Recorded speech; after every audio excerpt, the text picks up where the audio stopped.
Hey, uh, I've been in the Swedish Communist Party Congress already. Today is day number 2, and I just want to say that the communists allowed me to vote in their Congress. I was a delegate in their Congress, and they allowed me to vote.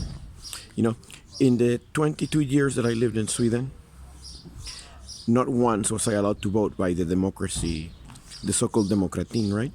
The democratic utopia of bread and freedom and the open society. I was never allowed to vote.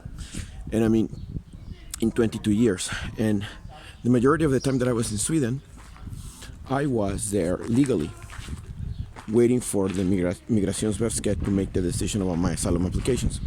I applied 4 times. And the average wait time is 2 to 3 years. So it added up to about 12 years in which I was legally in Sweden. Then the other 10 years I was undocumented because in between applications you have to wait 4 years.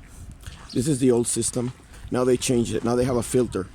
When a person applies for asylum, the migration board has the right to rule that the application has no merit, and they'll send you directly into the detention, and then you get either refiled or deported.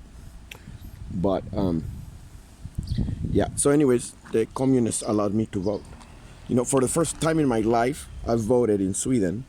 And it is in the afterlife, right? When I have already moved out of Sweden and I come to this Congress, and then I'm allowed to vote, So in the afterlife of Sweden, after Sweden has been over for like years, a couple of years, then I'm allowed to vote, like by the communists, not by the demokratin, right? Go figure, right? So yeah, it's really interesting. But yeah, and also as a delegate, I was allowed to make proposals, and I made a proposal that they need to come up with some language denouncing MAGA communism. Why?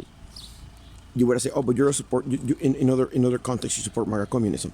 Yeah, the thing is this: in my social media accounts, I talk for myself, not for any political party. The way it works with democratic centralism in context of a communist organization is that you have to put the interest of the working class first, and the interest of the members of the party first, right? And you have to go by what the members of the party interpret that to be as defined by the Communist Manifesto. And prior to the Congress,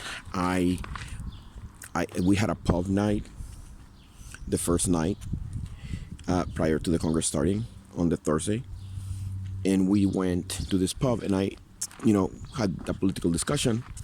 And I threw out the idea of, what do you guys think about MAGA communism? And I explained what MAGA communism is.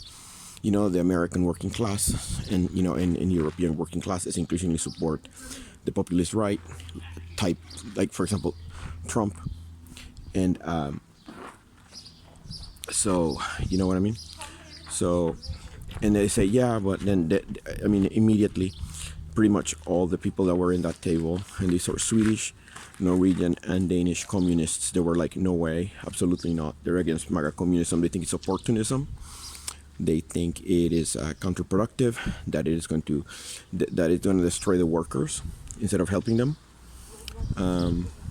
So I went ahead and made a proposal during the Congress that since there is so much support, during my informal focus grouping of the question at this pub, it came out that the people, Scandinavian Marxist-Leninists are not into MAGA communism.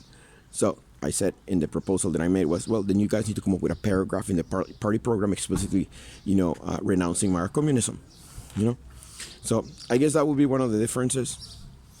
Because in the United States, I follow the work of American Communist Party, Comrade Eddie Ligger and his friends. But in Sweden and in Scandinavia, I follow the work of DKP, SKP, and NKP. And SKP is the one that's having the Congress here in Stockholm. But all three, for the looks of it, do not support MAGA communism. So, yeah.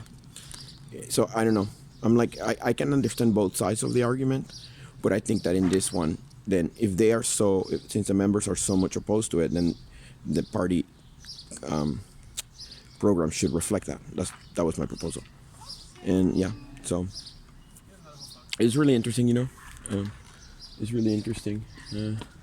This is an interesting poster here in the Solidaritetshuset. Yeah. About Palestine. But yeah, so I just wanted to say that I was allowed to vote in the Communist Congress. I was a delegate and I made a proposal. Right? So see you guys later. Bye.